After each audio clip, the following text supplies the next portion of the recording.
নির্ধারিত সময়ের প্রায় 2 ঘন্টা আগেই হঠাৎ ফাঁকা পুরো ক্যাম্পাস।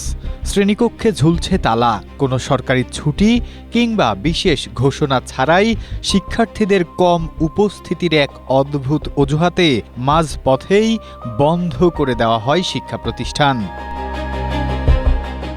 বেতনের সরকারি সুবিধা নিয়েও রাজবাড়ীর বালিয়াকান্দি উপজেলার নবাবপুর ইউনিয়নের বড়হিজলি জুলফিকার সিদ্দিকিয়া ওয়াজেদিয়া আলিম মাদ্রাসায় নিয়মিতই ঘটছে এমন নিয়ম ভাঙার খেলা।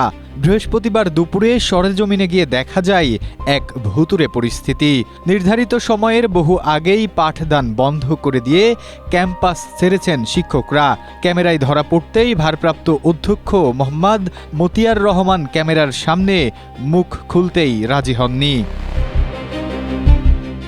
ঘটনার সময় মাদ্রাসার অধ্যক্ষ আফম আয়াতুল ইসলাম প্রতিষ্ঠানে উপস্থিত ছিলেন না। মুঠোফোনে কারণ জানতে চাইলে তিনি স্বজন মৃত্যুর অজুহাতে ফরিদপুরে থাকার কথা জানান এবং সামনে পরীক্ষা ও ছাত্র কম থাকায় আগে ছুটি দাবি করেন। তবে নিয়মের বিষয়ে প্রশ্ন করতেই ক্ষেপে গিয়ে শিক্ষা অফিসে খোঁজ নেওয়ার ধমক দেন তিনি। অন্যদিকে মাদ্রাসার সভাপতি মাওলানা মোহাম্মদ আব্দুল হাই জোয়াদ্দার বিষয়টি ধামাচাপা দেওয়ার চেষ্টা করেন।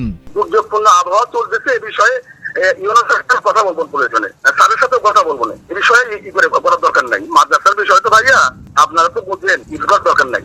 আমি বলতেছি এদের আমাদের যদি মাফ করে দেন, আমি তো সভাপতি বলছি ভাইয়া আমরা তো মানুষের সাথে চলি, আপনারাও চলেন, এবার মাফ করেন, আমি এদের ব্যবস্থা নেব ইনশাল্লাহ। স্থানীয়দের অভিযোগ, শিক্ষার্থী কম থাকার উছিলায় প্রায়ই মাঝপথে ছুটি দিয়ে দেওয়া হয় মাদ্রাসা, যা ধ্বংস করছে শিক্ষার পরিবেশ।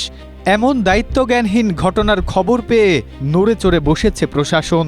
বিষয়টি খতিয়ে দেখে ব্যবস্থা নেওয়ার আশ্বাস দিয়েছেন উপজেলা মাধ্যমিক শিক্ষা অফিসার।